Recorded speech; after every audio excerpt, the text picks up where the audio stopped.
following, I call my dear friend Ahmad Ashik Atai to give the Tamil motivation speech. Assalamu alaikum wa rahmatullahi wa barakatuhu. வாரம் கொடியேற்றும் நிகழ்வில் நம் மாணவர்கள் எல்லாம் தமிழில் motivational speech பேசுகிறத நம்ம எல்லாம் கேட்டிருக்கிறோம். அந்த அடிப்படையில் இன்றைக்கி ஒரு சின்ன கதையை மட்டும் நான் சொல்கிறேன். ஒரு ஊரில் ஒரு விவசாயி இருந்தார். அந்த விவசாயி எப்படி அப்படின்னா கடவுள் மேலே ரொம்ப கோபம். ஏன் ரொம்ப கோபம் அப்படின்னு கேட்குறப்போ கடவுள் வந்து கேட்குறேன், ஏன் என் மேலே ரொம்ப கோபமாக இருக்க அப்படின்னு கேட்குறப்போ கடவுளை பார்த்து அந்த விவசாயி சொல்கிறாரு, கடவுளே உங்களுக்கு விவசாயம் பற்றி ஒன்றுமே தெரியாது, உங்களுக்கு விவசாயம் பற்றி ஒன்றுமே தெரியாது. அப்போ கடவுள் கேட்குறாரு, எனக்கு தெரியாதா, என்ன தெரியாது அப்படின்னு கேட்குறாரு கடவுள். அப்போ அந்த விவசாயி சொல்கிறாரு, ஆமாம் கடவுளே, தேவையில்லாத நேரத்தில் மழையை கொடுக்குறீங்க, தேவையில்லாத நேரத்தில் வெள்ளத்தை கொடுக்குறீங்க, தேவையில்லாத நேரத்தில் வெயிலை கொடுக்குறீங்க, தேவையில்லாத நேரத்தில் காற்றை கொடுக்குறீங்க. அந்த பயிர் அப்போ என்ன ஆகும்? அந்த தேவைக்கேற்ப தானே நீங்கள் என்ன செய்யணும், கொடுக்கணும் அப்படின்னு சொல்கிறார். அப்போ கடவுள் கேட்குறாரு, சரி இதுக்கு என்னப்பா செய்யலாம், இப்போ என்ன சொல்யூஷன் இதுக்கு அப்படின்றாரு. அப்போது அந்த விவசாயி கேட்குறாரு, எனக்கு இந்த உலகத்தையும் முழுசா தாங்க, நான் என்ன செய்கிறேன், பச்சை பசேன்னு மாற்றி காமிக்கிறேன் அப்படின்றார்.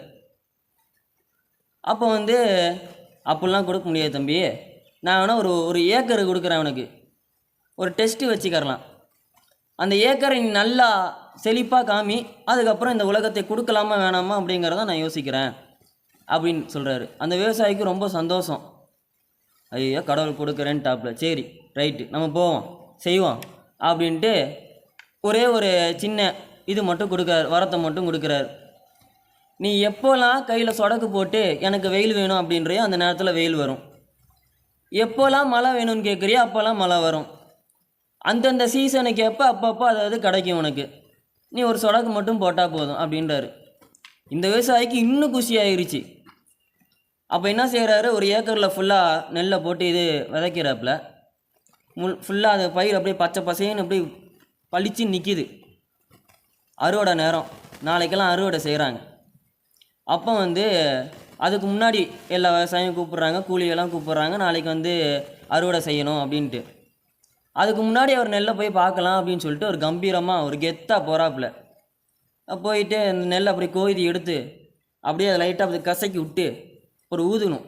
அப்புறம் ஊதுறப்புனா நெல்லுலாம் ஃபுல்லாக பால் பிடிச்சிருக்கணும்.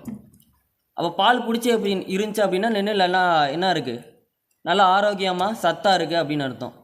அவரை நல்லா கசக்கி ஒரு ஊதுறாரு, நெல் ஃபுல்லாக பறந்து போயிடுச்சு.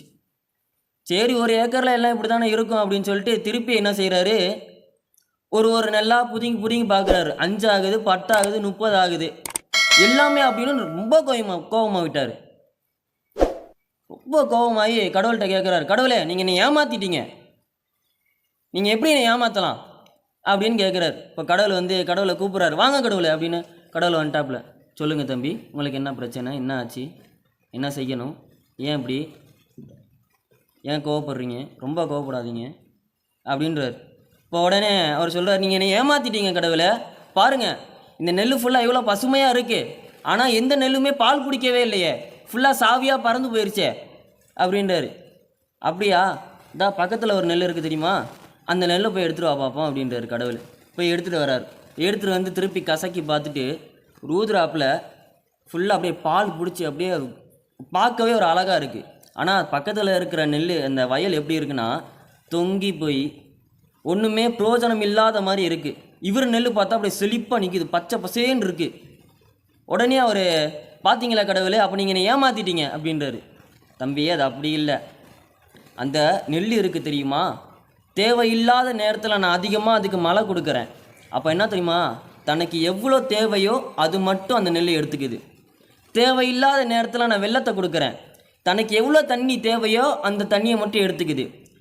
நான் வெயில் அதிகமாக கொடுக்குறேன், பூமிக்குள்ளே அதிகமாக ஆழமாக போய் ஒரு சொட்டு தண்ணி கிடைக்குமா அப்படின்னு உள்ளே இறங்கி போய் பார்க்குது. அப்போது அந்த பயிர் அந்த நெல் தான் எப்படி எந்த அளவுக்கு எடுத்துக்கறணும் அப்படிங்கிறத அது என்ன செய்யுது, பயிற்சி பெற்றிருக்குது. அப்போ உன்னுடைய நெல் என்ன ஆயிடுச்சு, அது அப்படியே வசதி வாய்ப்போட அந்த அளவுக்கு எது தேவையோ அது மட்டும் வச்சுக்கிட்டு இருக்குது. அப்போ அந்த விவசாயிக்கு ஒரு பாடம் தெரிஞ்சிருச்சு. இப்போ இது மூலியமாக நம்மளுக்கு என்ன பாடம் அப்படின்னா, நம்மள நிறைய பேர் நினச்சி வச்சுருப்போம், சும்மா அடிக்கடி எக்ஸாமுன்றாங்க, ஸ்லிப் டெஸ்ட்டுன்றாங்க, அதுன்றாங்க இதுன்றாங்க, என்னத்தான் போட்டு படிச்சுக்கிட்டு என்னத்தை போட்டு செஞ்சுக்கிட்டு அப்படின்ட்டு. ஆனால் அது நம்மளுக்கு புரியலை. ஆனால் நம்மளுக்கு பின்னாடி அது புரியுது. என்ன நல்ல வேலை, இதுக்கு முன்னாடி நம்ம என்ன செஞ்சோம், படித்தோம், இதுக்கு முன்னாடி நம்ம எஃபெக்ட் போட்டோம், இதுக்கு முன்னாடி நம்ம தெரிஞ்சுக்கிட்டோம் இதை, அதனால் இப்போ நம்மளுக்கு உதவுது. இதுக்கு முன்னாடி நல்லா படிச்சுக்கிட்டோம் அதனால் நம்மளுக்கு இப்போ உதவுது. இதுக்கு முன்னாடி நம்ம எஃபெக்ட் போட்டு படித்தோம், அதனால் நம்மளுக்கு இப்போ இது உதவுது அப்படின்னு நம்மளுக்கு பின்னாடி தான் விளங்குது. அந்த விவசாயிக்கு எப்படி பின்னாடி விளங்குச்சோ அதே மாதிரி நம்மளுக்கு என்ன செய்யுது, அது பின்னாடி விளங்குது. ஆக இந்த ஒரு கதையின் மூலியமாக நம்ம என்ன செய்யணும் அப்படின்னா, எந்த அளவுக்கு எஃபெக்ட் போட்டு நம்மளால் படிக்க முடியுமோ அந்த அளவுக்கு எஃபெக்ட் போட்டு நம்ம படிக்கணும்.